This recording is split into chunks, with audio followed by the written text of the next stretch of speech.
Welcome to the Vet Med Wellness and Leadership Podcast, where we discuss central challenges vet med leaders face, such as burnout, stress, and difficult interactions with clients and staff, just to name a few.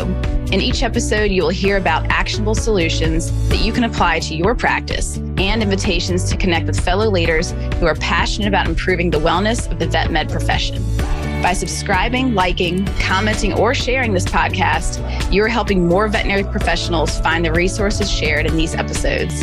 Thank you in advance for listening and supporting this show. I hope you enjoy it.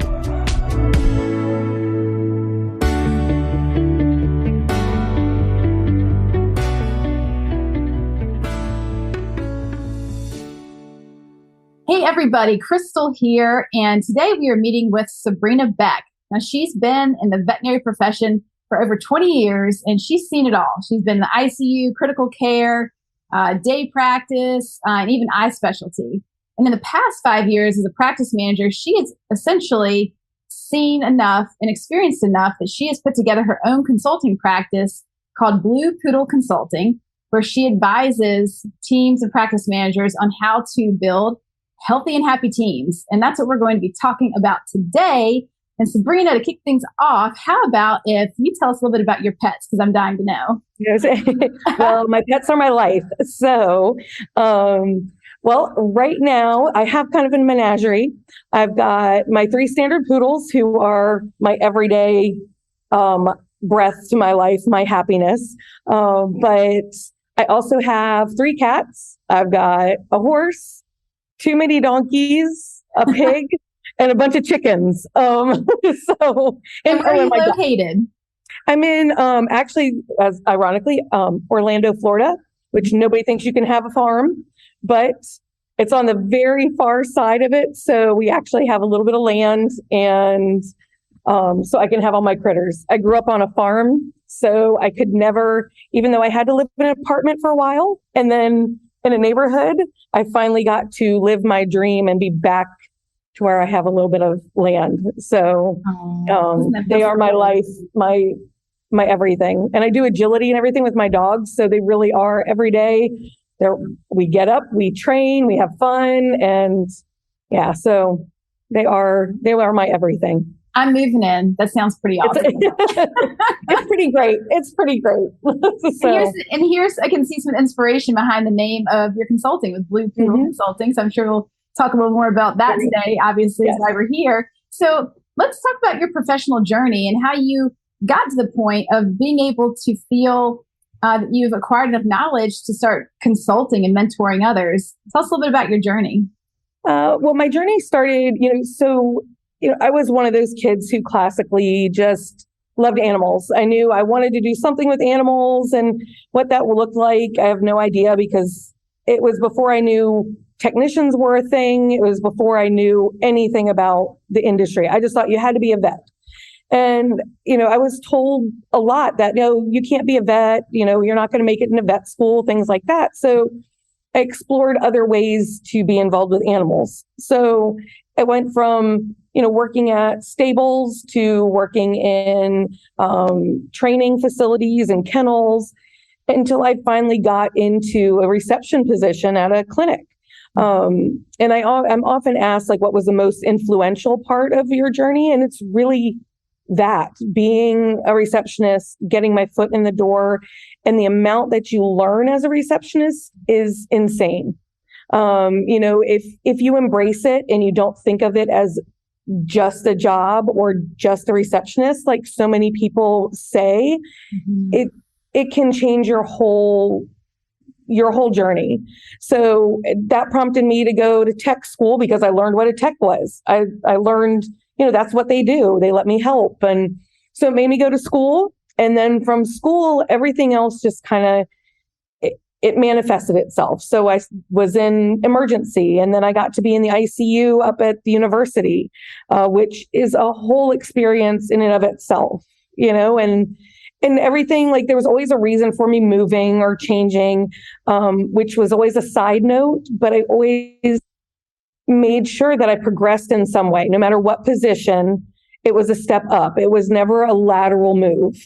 And then when I finally got the opportunity to start leading teams, It was, okay, you're a lead tech now.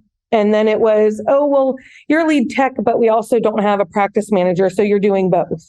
And then so it kept evolving until I really got to make a difference by being a practice manager. So it was like, it's a long road. I mean, I've been in it for 20 years and it took 15 before I ever even got a formal management position. Mm-hmm. But I kept learning, I kept growing. And through all of that, I've been through every position that you can imagine, like in the clinic. Yes. So I kind of have a perspective from every single position. And that's really what got me where I am. It's a common story that people that end up in the practice manager position often are type of like jack of all trades, and they've worn many hats, and they feel comfortable in that position of being able to dabble in all the different areas and know something about it. Through this journey, were there any particular courses or classes or experiences that you had that felt very informative or helpful to you? I think I very much value everything I learned medically through my CVT or my LVT. I started in Virginia. But going through that is very informative to know the medicine. But even after that, I think it's a collection of your interests. Like, what do you thrive on? What do you enjoy? I love inventory. Like I could talk to a practice manager all day long about streamlining that inventory, making it pretty, and wrap it in a bow. And I think that also helps lead to a healthy practice, So I think it's really, you find the things that you really love and enjoy, and you target those, because then if you're happy and if you're doing the things that you love, you also know where, okay, well, maybe somebody else from the team can help me with the stuff that I don't love and that they do. So I think that's something to pull out. But yeah, there's so much that I enjoy about veterinary medicine, so it's hard to pick out one, but I do think it's just important to pick out the things that bring you joy, that you can really thrive doing. Great. And I can already tell we're going in this discussion too. So we're zeroing in on the conversation as a practice manager. So the people who maybe listen to this podcast, we definitely have some practice managers out there that are listening, veterinary owners of hospitals, technical staff, some people that are also in vet school or new baby doctors, as we like to call them. So many people in different positions possibly listening, but I primarily want to speak to people in the position of a practice manager or veterinary owner who are thinking about, okay, what's the best way to really build a team that is healthy and thriving, as you say, happy and healthy? And how does that affect my bottom line? So lots of times I think there's a struggle between profit and people. Saying, if I get one, I'm not going to have the other, vice versa. So how can we just go ahead and speak to the elephant in the room? And I'd love to hear your perspective on that. And then we can get into the nitty gritty of how to develop happy, healthy teams. And I think that's where my mentality comes now is happy seems like a juvenile term, but I don't think it is. Throughout your whole life, you go through trying to find what brings you happiness or joy and apply it to your work life. There's every day that you work should be doing something that you like, so it's not work. My dad loved digging in the dirt. That's all he wanted to do. He got to make a career out of it, and he passed away a very happy man because he got to do his whole life what he wanted to do. And I think that if we focus on that in veterinary medicine by empowering everybody in the clinic to do what they love to do, then we have a happier team, which, yes, produces in the end a happier clientele, which produces a very happy bottom line. And if you like you talk to a practice manager, I like X, Y, and Z. Okay, well, if you love these three things, but let's say we have a technician who loves what you hate, we'll invite them into the conversation. They're not necessarily the practice manager, and they're not going to do all the same things. But if they embrace, let's say, the technician training, okay, the practice manager needs to be involved because they need to know what's going on out there. but maybe your practice manager was not the technician. Maybe they were an assistant, but had the skills to be a manager. So it's very important to target what brings people joy and what makes them thrive in order to allow them to grow to become the people that they want to be. Mm-hmm. And I think that kind of covers the question, but it really is, to me, like throughout everything that I've learned, is you don't want somebody coming to work angry or bitter or just upset that somebody's doing something that they want to do. And if you embrace that and allow them to be part of that, then you're going to have that thriving clinic in the end. And, you educate your clients by somebody who, let's say they love food, like your technician loves to talk about diet. Okay, well, let them talk to the client about diet. Then they buy the diet from you, and that helps your bottom line. But if you have somebody go in there and be like, oh, well, the diets are so expensive, and oh, they're probably not going to like eating it. Well, then you're not really going to have a very positive outcome on the back end. So that's kind of what started driving me, just what brings you joy. Mm-hmm. So, yeah. So if I'll say it back to you, you can correct me if I get anything wrong. Yeah. Your perspective is that when you help people have a more ideal role fit, you help them understand what are they good at, what do they like to do, and try to get them into a role that's as close to that as they can be in. Mm-hmm. That helps improve the bottom line of a company, because those happy workers are more productive. They are more pleasant when they engage with the clients. Clients enjoy having an enthusiastic, positive experience and are more likely to want to come back or seek out veterinary care with less friction if they feel like it's a warmer environment. Yes, that is yes. And we didn't really speak much to it, but I'm imagining productivity may be a part of this as well. If a person is in a position that they don't enjoy, they may procrastinate more. They may just drag their heels. Maybe they're not procrastinating, but they just aren't as capable. So it just takes longer to complete the task. So maybe they're not skilled with inventory. They don't like to put things in order and organize. It's not their strength. They're a people person. They'd rather be at the front desk engaging. So okay. I think I see where you're going with this. Just want to You said it much more succinctly probably than I did. So I'm trying to be the neophyte here. So that's yes. I'm trying to break it down to baby steps. Okay, so let's dig into this. Let's say I'm a practice manager and I'm going to consult with you. And I say, Sabrina, just load me up.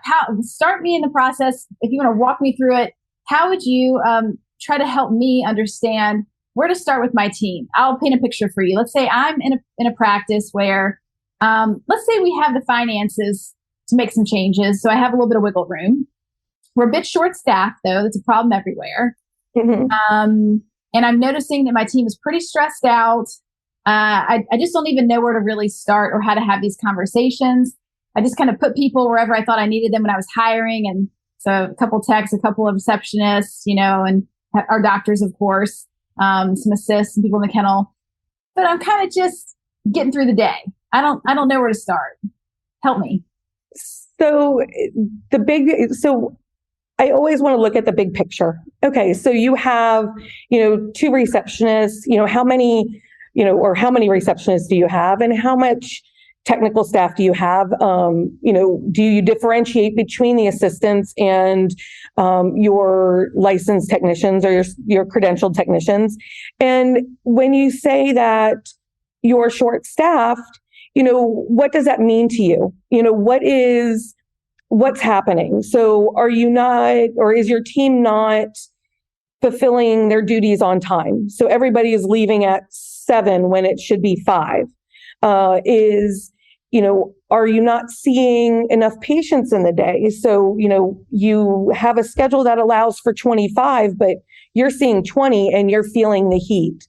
So what is it that we need to identify what it is that's the core of the problem? A lot of times it can go back to flow. Just, okay, how are your one client? How are they being moved through the clinic? That can solve a lot of problems. And it's not necessarily a quote unquote staffing problem. It's just your team is not operating as efficiently as they can.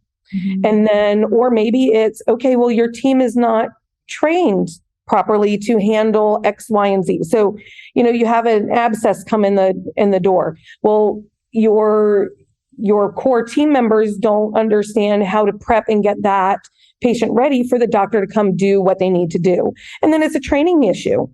Is the team sitting there watching the doctor do all the notes when somebody else can be utilizing that time? So really, we need to break it down and identify that core problem or core issue and see if it really is an issue, or if we just need to change, how that flow goes or how a discussion goes with one of those team members. I see. So you're really big on the diagnostics, which makes sense as a clinician, right? So you like to start off your conversations with, let's really take everything apart and diagnose the root issues that you're struggling with in your clinic. Mm-hmm. And you need to differentiate between system-based problems, such as lack of processes and lack of workflow or lack of adequate training, from maybe personal staff, team fit, teamwork, role fit, or even lack of staff. So there's the people, there are processes. It sounds like you're kind of differentiating between the two, maybe? Yes, because I think a lot of times people automatically go to, okay, I'm short-staffed. And we know how hard it is to find a good team member that fits into the team well. So is that a necessity, or is it something that's going to repair it temporarily? Because bringing on a new team member is not only expensive, but it's time consuming. And how many times have we experienced where they don't fit in with the culture of your clinic? And if you have a very healthy and happy culture, sometimes that can be detrimental. Like you have somebody who comes in and they really start breaking stuff down when you've spent so much time building it up. Mm-hmm. So before somebody jumps into that, let's see what's working or not working. And if everything's working great, there's a great training program in place. You have a great team that enjoys bringing people on. And then it's just a matter of finding the right personality to bring into that clinic. And in which case, go ahead and do it. If you have a great foundation, bring somebody on. You have the budget for it, the means, the everything, then do it. Sometimes I believe that people are brought in to help fix a shortage problem, and it causes more problems. So we don't want to go there first when it exhausts resources and can actually harm the team that you've worked so hard to create. I really appreciate your bringing this in. A way I have seen this, and I'll speak to it, is how sometimes I think more staff members are brought on kind of as a Band-Aid. Mm-hmm. More bodies will absolutely be done more quickly. But if there's not an onboarding process and there's not, like you said, the foundation laid of how this hospital operates, more cooks in the kitchen is only going to make it a little more chaotic. And that's where you have that higher rate of people, they say we just hired them and 6 weeks later they're gone. We can't get staff on because it's chaotic or the culture is toxic and they don't want to be a part of it. So what you're saying is if you can really make sure you have the foundational pieces of how your clinic operates solid, so that when you do hire a new person, there is a training protocol they go through. There's a warm, receptive team that brings them on. They feel like joining this team, they're contributing in a way that really makes a difference. They know where they fit. It doesn't feel too chaotic. All these elements. Okay. So let's see if we can zero in then, for sake of time. Mm-hmm. What is your favorite thing to mentor or consult on? There are a lot of foundational pieces and stuff to build upon when it comes to practice management where you could consult. I think if we spent some time today talking about your favorite aspect of it, that'd be a great way to go. So I have a couple of favorites. My first one is the flow. Is really nailing down, like, okay, does the flow work? for what you're trying to accomplish. So that is absolutely one of my favorites when it comes to assessing the whole team. I love working on inventory and getting that really nailed down and making it to where the practice can be successful. But if that's already there, or that's not one of their primary concerns, it really does. It goes down to flow and then training. Training's the final piece. And training can be anything from, teaching your reception team, how do you interact on the phone? Like, how do you empathize with somebody when you feel awkward? It can be as simple as that. And it could be technical skills such as, how do you prepare that patient who broke its leg and the doctor is busy with something else? What do you do to stabilize it? Or what do you do until the doctor is ready? So it can be any number of things. And then, like I said, it could be the training on inventory that leads us to not have 5,000 things on the shelf, so it's more easily accessible when we need it. Or being able to pare down what we have on the shelf so we could bring in the stuff that we need. So things like that. Veterinary medicine has so many different facets of, little nuances and everything depending on where you are, what your doctor likes, what your technicians like. That's part of the fun when you talk to somebody and see what they really need or want. Like, it's part of the little nuances that make it like, okay, what's going to be best for your clinic.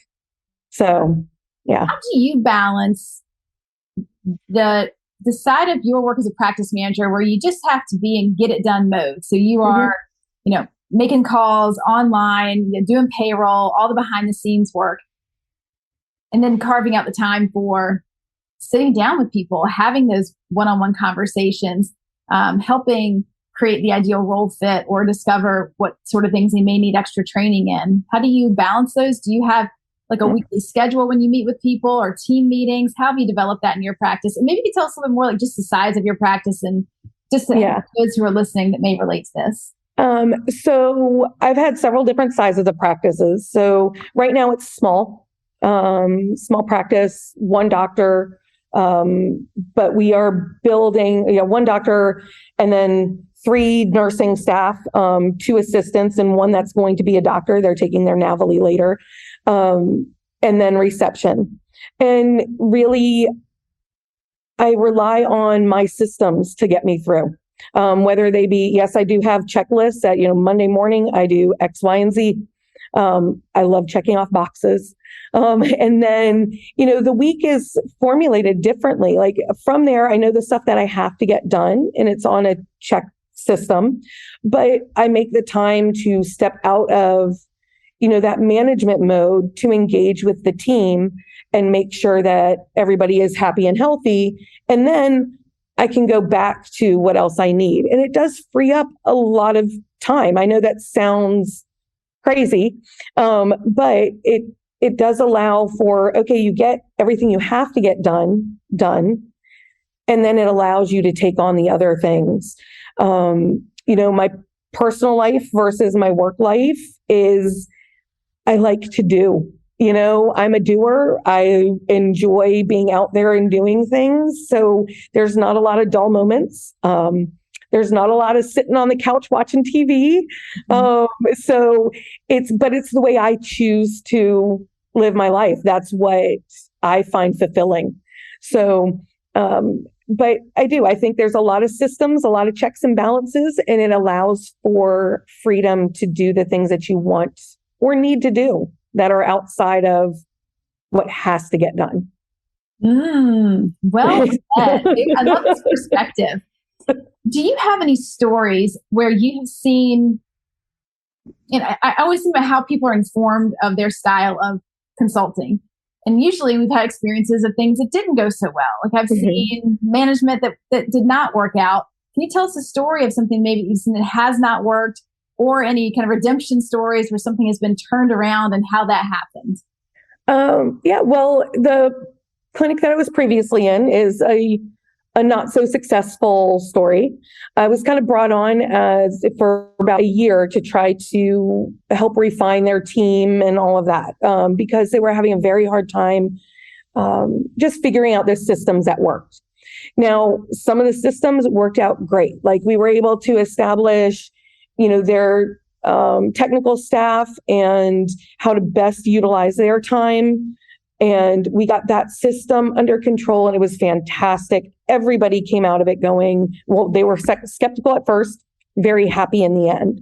And then it was more working with the owners and getting their, ironically, inventory system under control and spending, because they wanted to grow their practice. They wanted to go from 1,000 square feet and 1.5 doctors, and they wanted to go to 3,000 square feet and hire more doctors. And it was really going to then be a discussion of, okay, you have to get the finances under control. Like the technical team, you're still spending a ton in overtime. So like now we're getting that buttoned up. They like this process, but now we have to move on to what you're spending a ton of money on. And that was a very hard discussion and a very hard sell for this owner. And in the end, it didn't work out. We had 3 to 4 very difficult conversations that they weren't pleasant. None of them are. Money is never a fun thing to talk about, whether it's personal or professional. It's not, nobody likes talking about the bottom line and being put on a budget.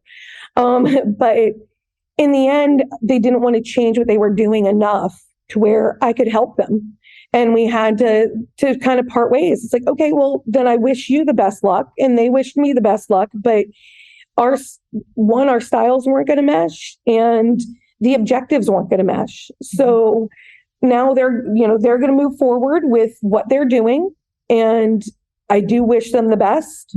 I hope it works out great, or they find somebody else to help them work it out. So that was one that, there were some aspects that worked and some that didn't. Could you share a little more about the part that did work, where you said for the technical staff, you came in, they were a little bit skeptical at first. Could you just say a little more about where they were and some of the changes that you were able to make? Sure.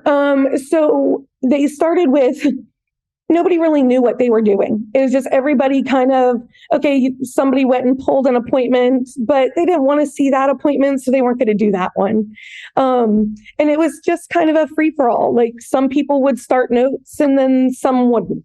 And so we needed to really, like my observation day there was literally a team going, well, so-and-so is up in the lobby and they have a bunny. I don't want to see a bunny. And the next person was like, well, I don't want to see a bunny either. And I'm going, it's a bunny. Like they're adorable. One, there's not a lot that's hard to do with them. So I just sat there and I was like, okay, I'll go see the bunny. So I went with the doctor to see this bunny on my day that I'm observing what's going on. And so when I came back, I was like, okay, well, this is the number one issue. You have people standing around, appointment times are taking over an hour for routine things. And this is exactly why. So instead of allowing, whoever to say, I don't feel like it, we assigned, and this works for this clinic, it may not work for everybody, but we basically assigned technicians for roles. So we created 3 separate roles. We had a room technician, a records, and then an assistant. And so the room technician, they had to go in the room. They did not get the choice of, oh, well, I don't like that dog, or I don't like that cat, or no, they went into the room, they did the history, they got, what they needed for the day, and they came back. They relayed the message to the doctor and the records technician. They briefed them on the room. While the room technician and the doctor were in the room, the other person was writing the notes based on their discussion. And so then they would come out, the 2 would come out, and if they needed the assistant that was back there, they would use the assistant to do whatever procedures, whatever needed to be done, and they would wrap up the appointment. And that wasn't an ideal situation. Sometimes they didn't need the assistant. So the assistant was doing the stuff that nobody has time for. They were doing the maintenance on, let's say, the blood machine, or they were doing, wrapping packs for surgery or something along those lines. But it ended up being, there was a lot of resistance at first saying it wasn't going to work and it was going to be too time consuming and all this, but darned if we didn't get the appointment times down to about 30 to 40 minutes each. We had people leaving on time. We had people finish, like records were actually completed at the end of the day instead of, because when I also came on, there would be 30, 40 records that weren't even finished, which I'm like, legally, that's a big no-no. So let's change that. So it was a huge change, and people liked knowing what their role was going to be that day. Like, what am I doing today? Instead of just kind of all over the clinic and I'm going to do whatever I can do.